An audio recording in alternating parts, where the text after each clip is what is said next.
Here comes Kurt Busch, 3 wide. Oh, Denny Hamlin gets turned hard in the outside wall, and there's a big wreck behind them. There's multiple cars are involved, and Hamlin took the worst hit there. Huge damage on that number 11 FedEx machine, and you see Wallace, Reddick, and Suarez down by the inside wall, all taken out as well. Harrison Burton with damage. The red flag's going to come out and end the stage. Oh, Kyle Busch loses off the corner, and look at how hard Denny Hamlin hits the wall, almost upside down. And Kyle Busch comes back up the track, collects another one, that's Buescher, and he also hit Harrison Burton.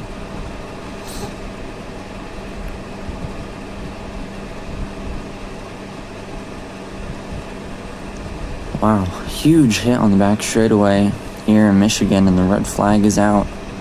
And it does look like we have some precipitation coming down nearby the racetrack, so we're going to hope that doesn't hit the racetrack. No, and it looks like this storm is here. Hamlin with a huge hit, going to take him out of the race. Kyle Larson is your stage winner. We'll get stage results here in a moment. Mistake, and now we have trouble on the back straightaway. Hard into the wall. Chase Briscoe. Caution is out. Race is over, and the AAA Auto Club 400 will go to Ross Chastain in the Advent Health #1 for Trackhouse Racing. A vicious lick to the inside wall for Chase Briscoe in the 14 to end this race. Let's take a look at what happened here. As you could just see, oh, he got air. Turned off the front bumper of it. Looks like the 99 car got air, set back down on the ground, and slammed that opening with the rear of the car.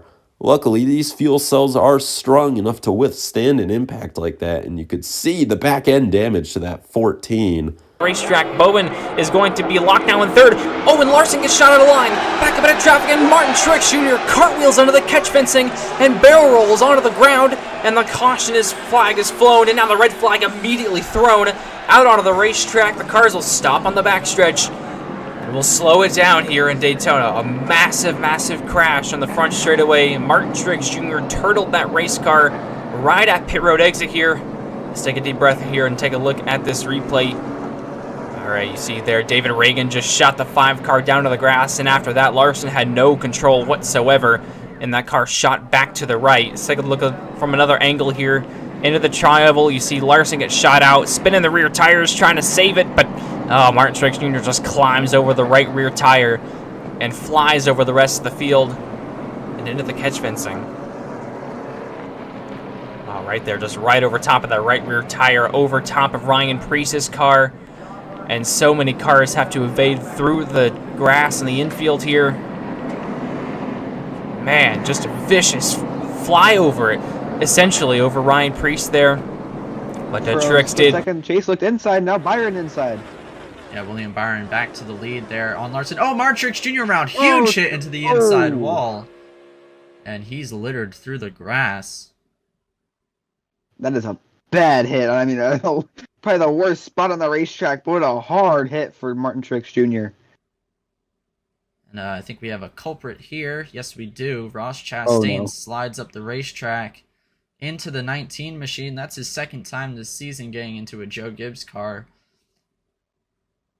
Yeah, the first time was in the duels, but then Hamlin was actually right behind these two. So you might see him kind of creeping into the frame, but I mean, that is a very awkward spot to hit for Truex there. That's a really bad spot to hit, and it just looks like Chastain got tight on the inside lane and barely clipped the 19's left rear and spins Martin Truex Jr. around, who dominated the first half of last week's race. I mean, yeah, just the way it moved even after hitting the wall was awkward.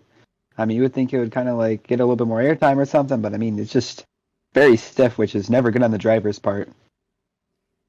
Yeah, never good indeed. As we get ready to go back green here in the Camping World 400. Todd Gilliland leads the Daytona 500 as he goes now down the bottom lane. If they make it to the white flag, the race will be official. Up to block, contact, crashing. Todd Gilliland flipping violently. A terrifying accident, and the caution is back out. Horrible, horrible accident there for Todd Gilliland. The car flipping violently. And we're back under red flag conditions with Chastain the leader.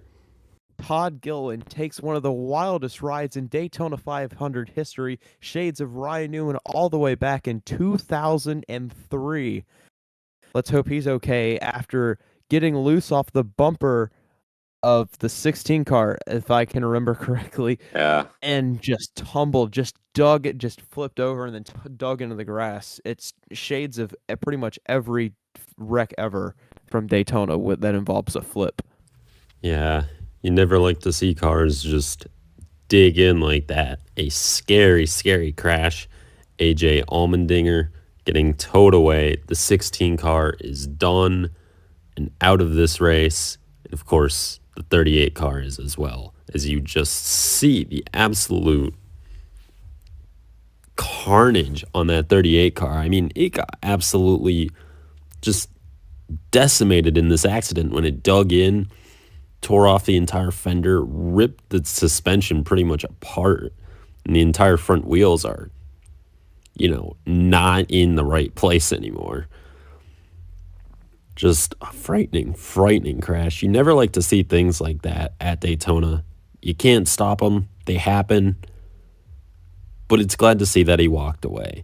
At the same time, we saw 2 crashes like that. This sort of reminded me of those. Tyler Reddick and Christopher Bell here last time we were here at Daytona. Frightening grass flips on the back straightaway in that race. Another thing this reminds me of at Daytona's sister track, Talladega, on our Hollywood.